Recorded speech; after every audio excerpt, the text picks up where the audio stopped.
Good evening. It's Brian Forbes. This is the Black Factor. And we gonna have fun once again, and we gonna talk about, I'm gonna tell y'all like this, the beginning of this show is getting ready to be extra funny because something just came up, like it always does. So stay tuned.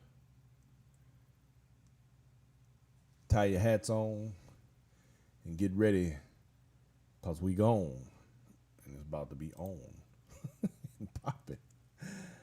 Hold on, y'all. We'll be right back. Door number 2 or door number 3. Oh, wow. Oh, all right, okay, all right. No, wait, okay, okay. All right, no, wait. Oh, wait, Monty. Door number 1, 3, 2, 8. No, wait, hold on.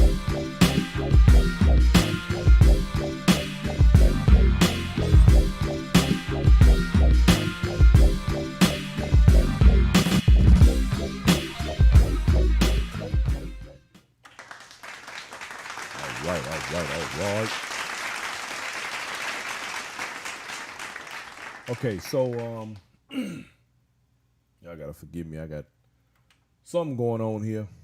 I don't know if I need to drink more water or what. I've been drinking a lot of water lately. Last about week or so, I've been busy as hell. I've been outside, and one of them days I was outside working. It was 107 degrees, 107 out there. I didn't even know it, but it don't matter. Anyway, so I just found out that according to Forbes magazine, or Forbes, I won't say magazine because they got a lot of media outlets these days, but according to Forbes, we've heard over the last, I guess, week or so that your man, Kanye West, has thrown his hat into the arena of presidency.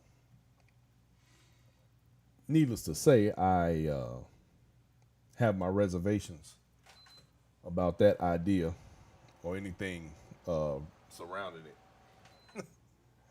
But what makes this even funnier is because apparently someone at Forbes interviewed this guy, and some of the statements that he made are a little bit unsettling. Well, actually, I'm not even gonna say they're unsettling. Hey, Phyllis, I see you. Tom Berry, thanks for checking in. Look, I'm not even gonna say they're unsettling. I'm just gonna say they're funny.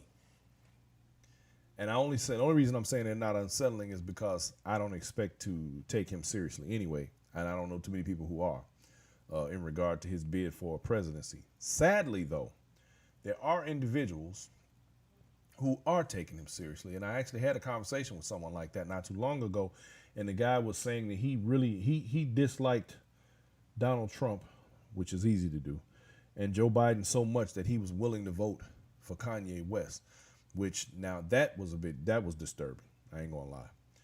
Well, here's the thing. According to Kanye,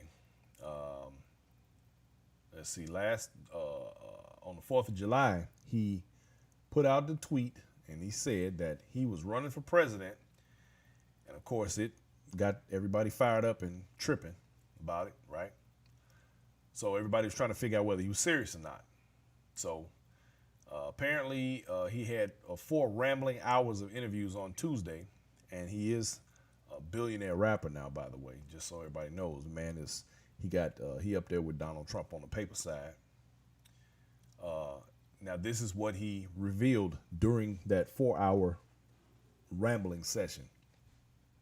Number 1, he's running for president in 2020 under a new banner, the birthday party.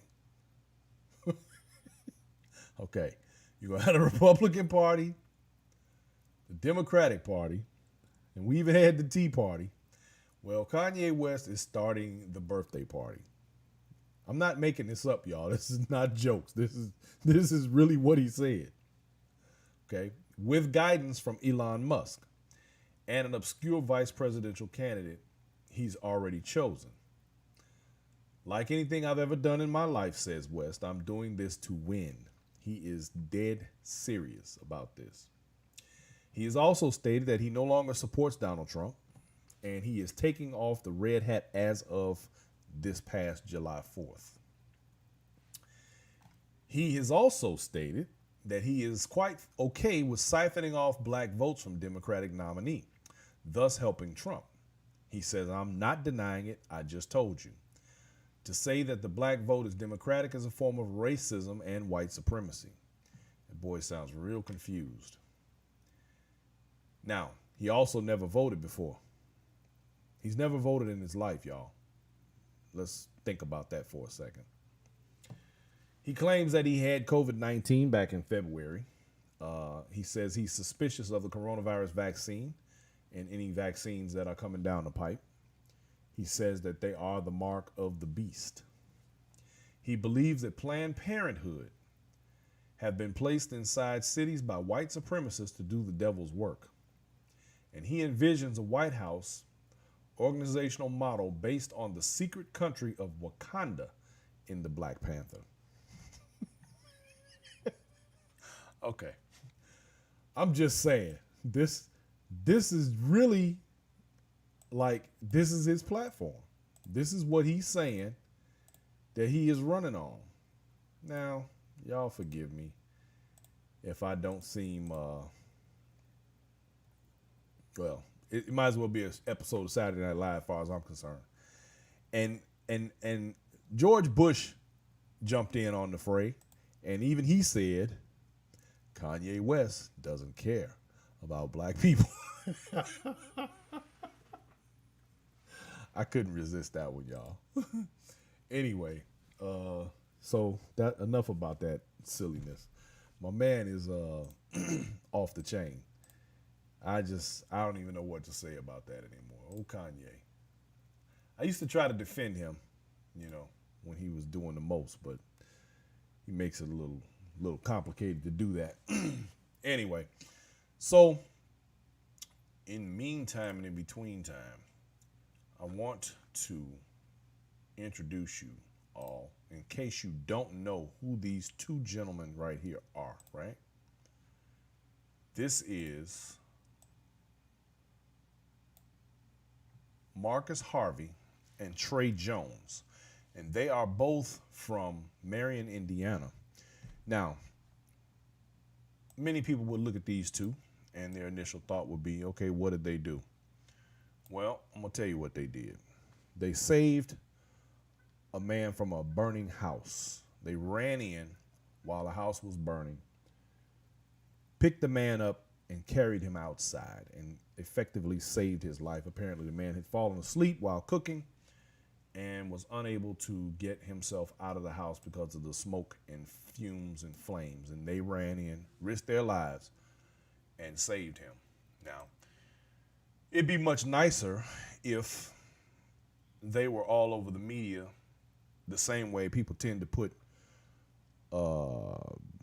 some of us all over the media during other times.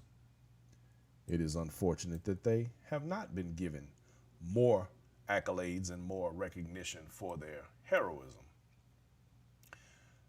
Enough of that. So check this out, y'all. It appears that the schools are going to open up. Or so they're saying. They want all. Betty DeVos, the education secretary of the United States, who has absolutely no clue what she's doing, she's already proven that multiple times, is saying that the schools must be open next month and through September. Now, I'm just curious, how many of y'all are going to send your children and grandchildren out into these schools? And I can just tell you like this. When my kids were in school, I could always remember them coming home with all sorts of illnesses and sicknesses and all sorts of other stuff all the time. It was like a normal thing. I can only imagine now what that's going to look like. I don't even know. I wouldn't even know where to begin when it comes to talking about sending my kids to school. The only thing I think I can say in regard to that is that I'm just happy that I don't have to send any, and I don't have any grandchildren to send either, because that's a scary notion to me. And I just really don't like the idea that parents, I guess, are being forced to have to make that decision. It makes me wonder Also, let's say you decide not to send your child into the public school system under the circumstances. Are the parents going to be held to account? Like, are they going to put truancy laws into effect? Are they going to make people send their children? Are they going to take legal action against parents who don't? I believe some of the Canadian provinces have already decided that they're not sending their children to school during this pandemic. And I think the part that bothers me the most is how easily people dismiss the fact that this is a virus and this thing is going around and it is killing people. And I think just because somebody decided that they wanted to legislate what people do, it's a little bit disturbing to me that we automatically just assume that because these things are just because they're there and they say we can do it, it doesn't mean that we might be done with the virus, we might be over it, we're tired of it, but it doesn't mean that it's done with us. How many people are willing to put their children's lives on the line to satisfy the economy? It's just something to think about, just something to think about. Good evening, Val. Thanks for checking in. I see you. So it just makes you wonder. Well, it makes me wonder. I don't know about everybody else. Anyway, so yesterday, did y'all hold on to your money? Did you either hold on to your money or spend your money with people of color? There were a lot of people who said that they were a little confused about what was supposed to be taking place and why. They didn't really understand why. Well, I kind of get it. Everybody is not in the same place, and a lot of people just truly don't understand the necessity for certain things. But I find it interesting when we have so many people in our society, especially people who are unoppressed people. They don't feel that they're oppressed. I guess it's kind of like when you grow up and you have parents who they're not rich, and you don't find out that you're poor until you're an adult and you realize you didn't have anything, but you always knew y'all were happy. It makes me wonder if we don't live under similar circumstances as it pertains to our well-being in society. Do we, because we believe that we have a level of happiness, and it has more to do don't know than what we know, and do we continue to walk around sort of in a blissful ignorance and everything is just okay? There are a lot of people who like to disassociate themselves with protests and with unifying scenarios and economic progress in our community, and that is a little bit disturbing.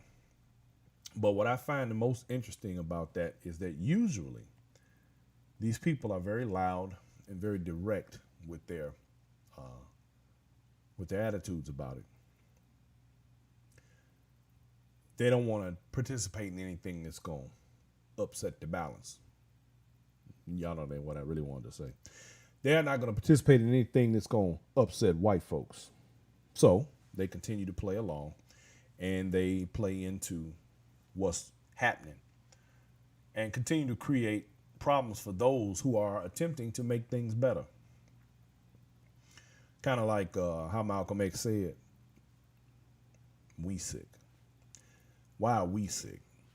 Well, because you continue to assimilate and play into the hands of everything that is against you, but you don't really see that it's against you. But like always in our society, we're going to have there's always going to be that group of people who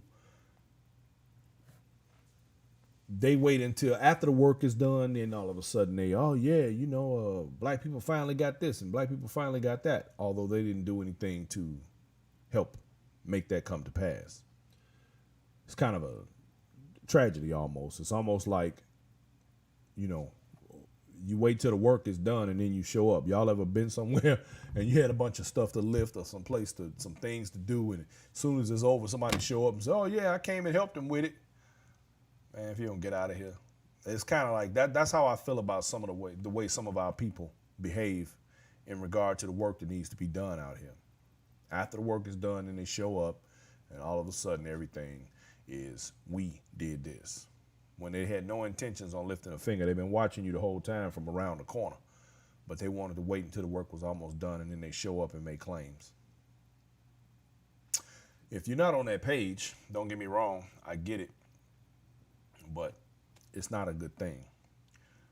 And the thing is, a lot of times people get into these, situations where they are just wrong, period. They're just dead wrong. And there's nothing wrong with being wrong. I've been wrong myself. On this particular show, I try as hard as I can to make sure that my information is accurate at all times. And I always tell anybody, if you don't believe what I'm saying or something that you think that I'm saying is wrong, check it out for yourself. Don't believe me. Nothing wrong with being wrong. Then you have those that are loud with their words. Ain't nothing wrong with being loud sometimes too. But ain't nothing worse than being loud and wrong and adamant about your wrongness. And I watch that happen all the time. So there are people who, when we discussed the potential for economic impact in regard to saving our money, putting our money in our pockets and holding on to it on yesterday, which was July 7th, we called it Blackout Tuesday. A lot of people didn't want to participate in that. I get it. It's unfortunate, but I get it. I expect some things to just be that way. And Phyllis Harris says some are so indoctrinated with that status quo mentality that they can't see the benefit of the end goal. Exactly. You can't see the forest for the trees. Well, the same way there are those who did not or do not believe that these types of movements have any benefit and think that this is somehow a joke and it won't work. Also need to remember that this is the same way a particular political party behaves every election time. Every election time, somebody jumps up and provides misinformation, confuses people, and they want to render any effort that you make to vote or whatever your vote is to be pointless, or make you feel like your effort is pointless. The sad thing about that is that if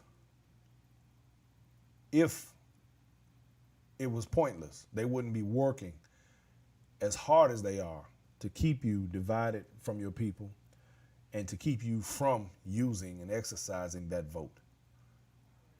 They don't work that hard for nothing. It's kind of like you got people, the conspiracy theorists, who are claiming that COVID-19 is some sort of a conspiracy and it's out to do one thing or the other. But I contend with this. If they were under such a conspiracy to get rid of any group of people, trust me, they would just do it.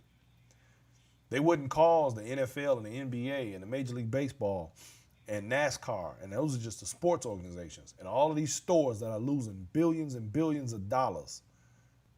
Don't think for 1 second that this is some sort of a master plan where all of these people are willing to lose all of this money to carry it out.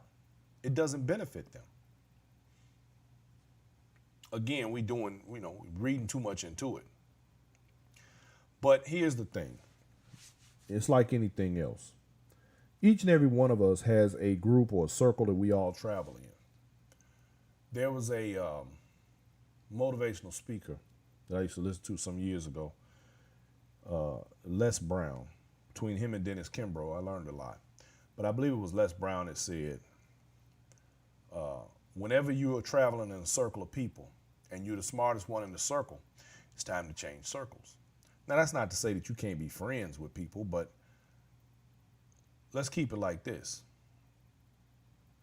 If you travel around a circle of dummies, what are you going to learn? How do you expand yourself? How do you grow? How do you learn things? I always say it, y'all hear me say it all the time, it's not what you know, it's what you don't know.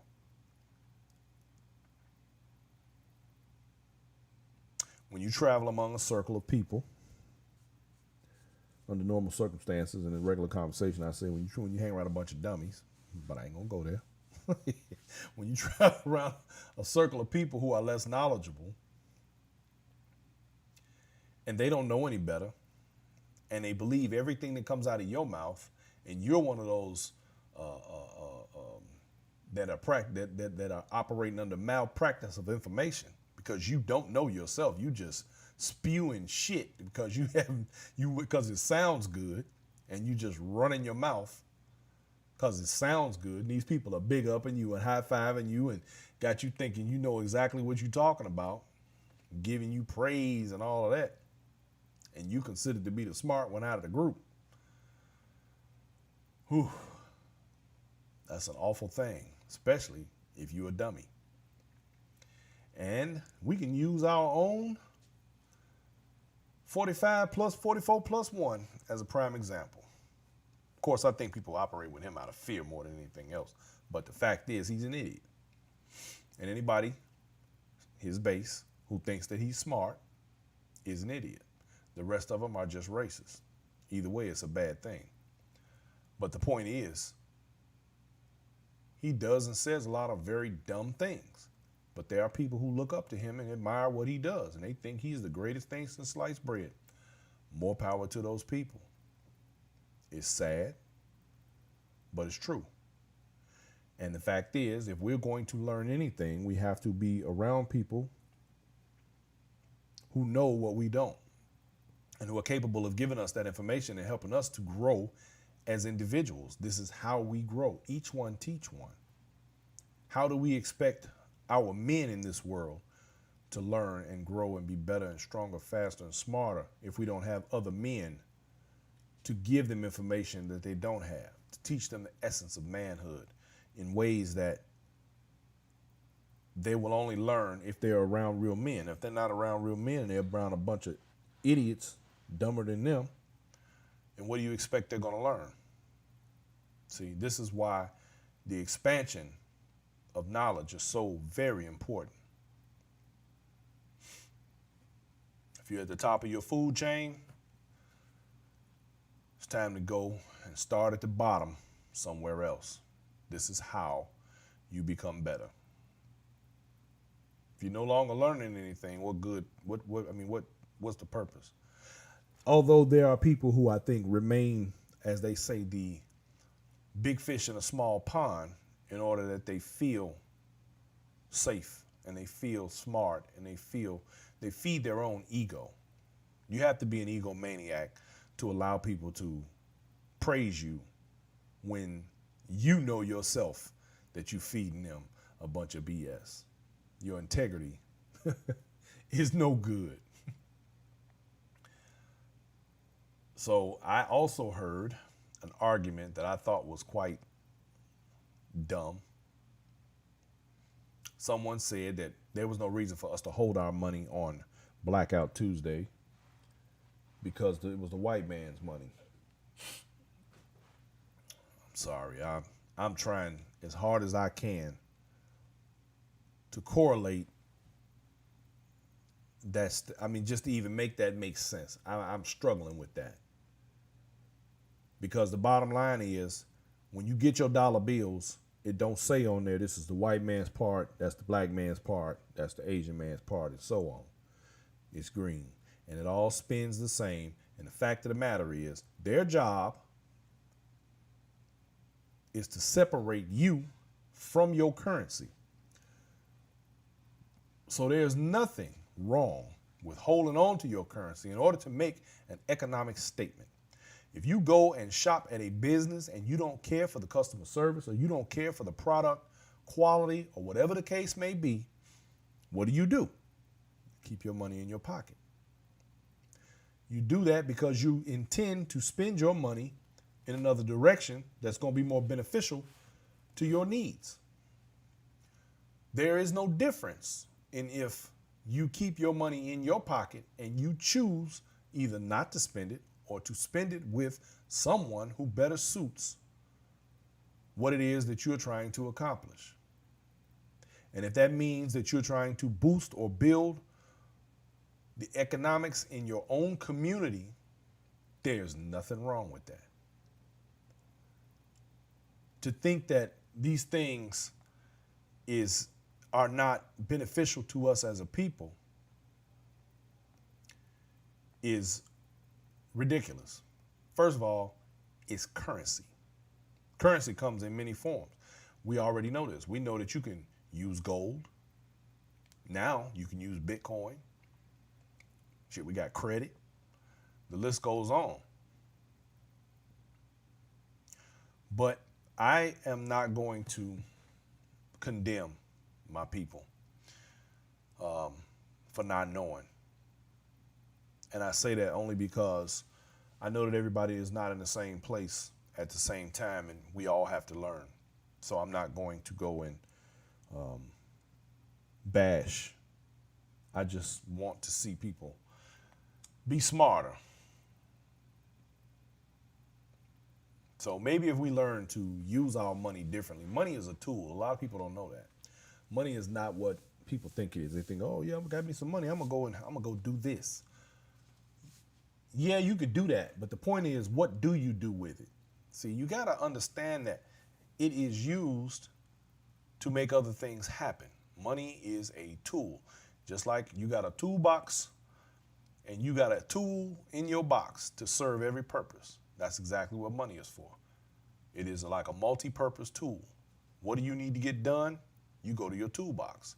You pull out some money. If it was only money labeled by one group of people based on ethnicity, everybody wouldn't be trying to get it out of your pocket. Everybody, and it's gotten to the point now, sadly, that people nowadays don't even do what they say they're gonna do for the money. Now they want to do everything under the sun and still get your money and try to make you believe that you didn't deserve what they said they were gonna give you for the money. In other words, a bunch of snake oil salesmen out here, a bunch of shysters, everybody trying to get paid, even when they do the wrong thing. It's a damn shame. And like I said, there's a necessity for us to be able to use that money in the ways that we deem necessary or proper to benefit us in our own society. And if we can't see that, then it becomes very unfortunate. What would have happened if you didn't believe that the Tuesday blackout wouldn't work? Let's back up into history. What would have happened if the people of Montgomery, Alabama had decided that doing a walkout on the bus system would not have worked?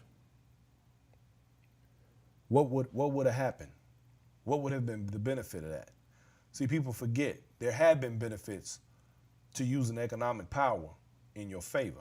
This is no different. It's just on a larger scale. But then, again, when people don't know their history, of course,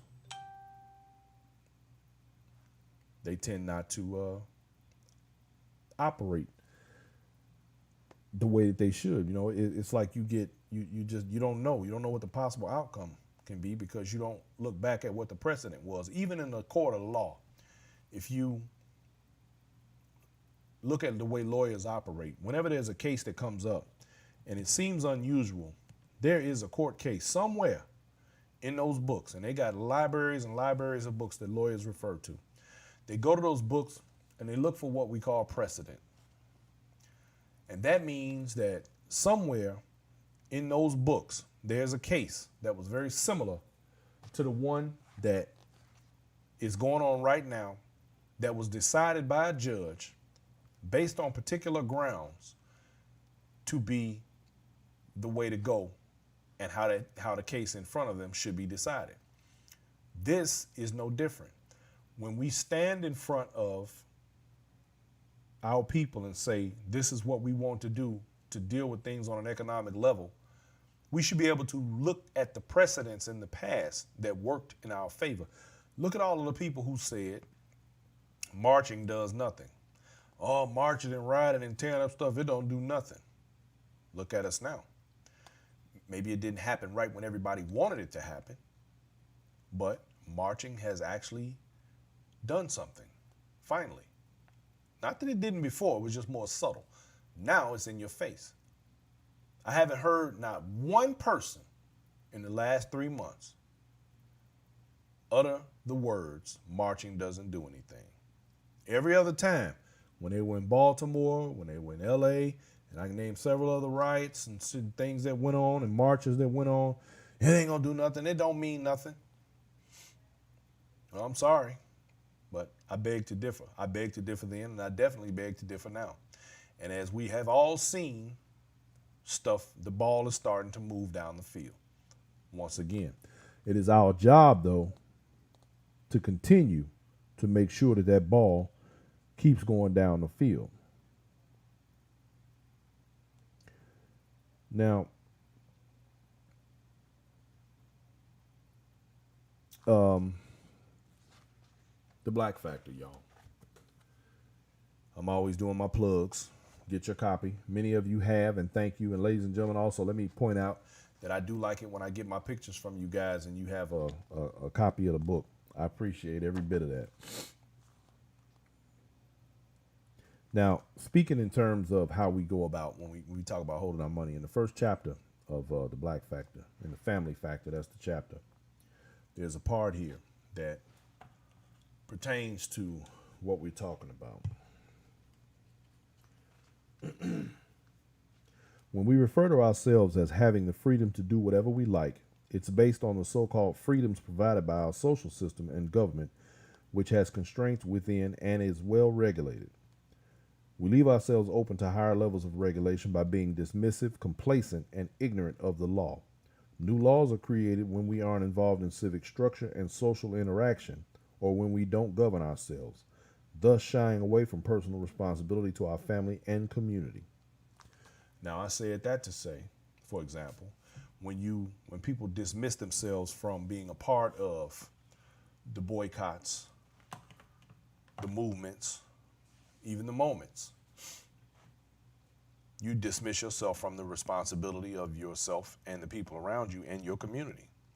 A lot of people don't want to do the work. We got a lot of lazy folks out there.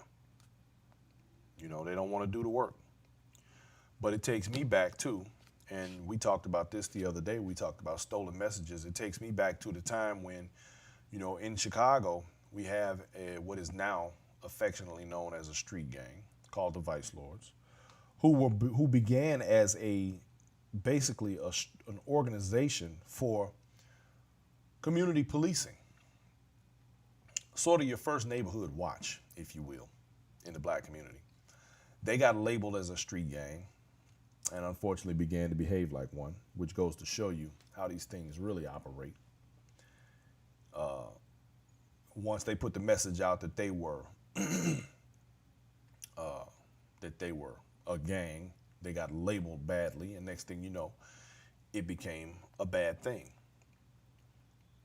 The Black Panther Party, these were your first Black Lives Matter organization, who also was criticized by many black folks.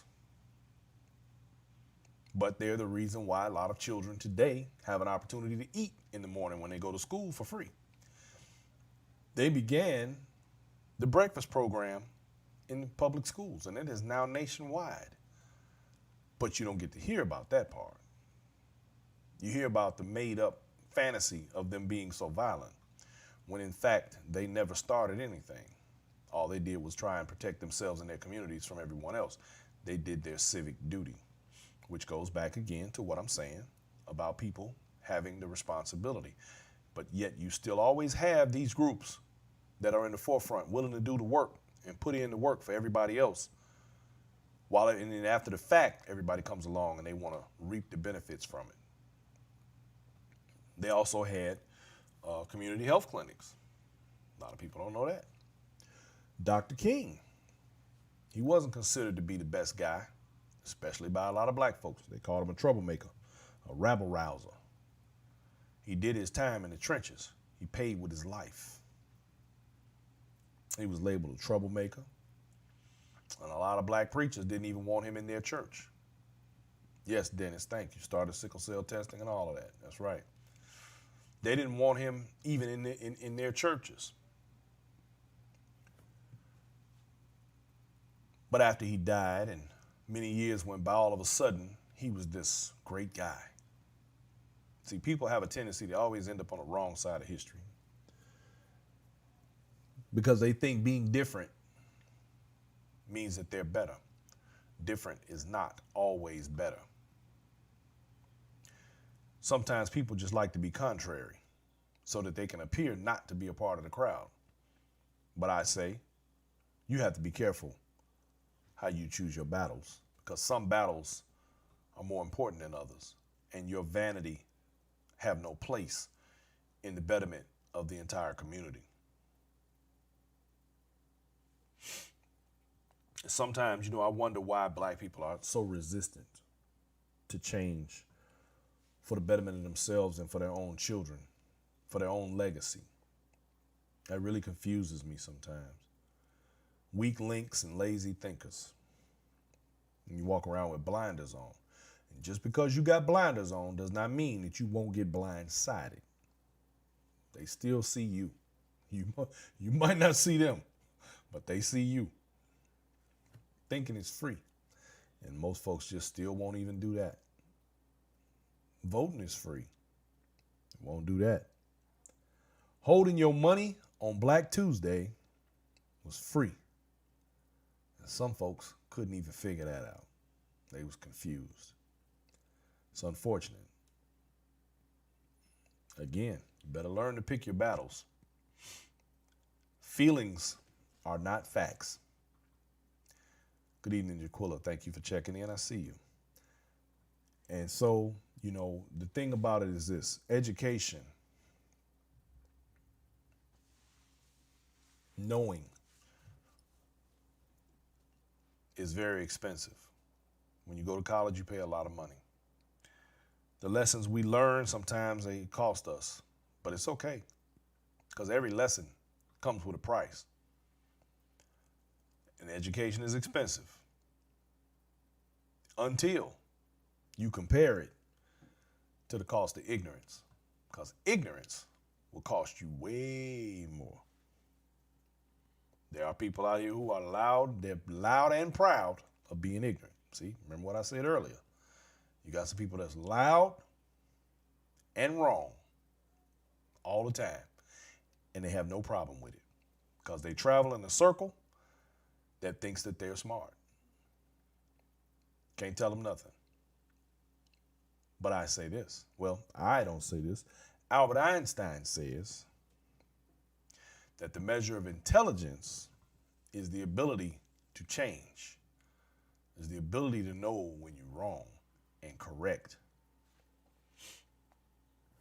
But we're not going to get anywhere unless we continue to make efforts like yesterday and attempt to put our economic power to work, unify in those ways, because as the great Assata Shakur said, nobody in the world, nobody in history has ever gotten their freedom by appealing to the moral sense of their oppressor.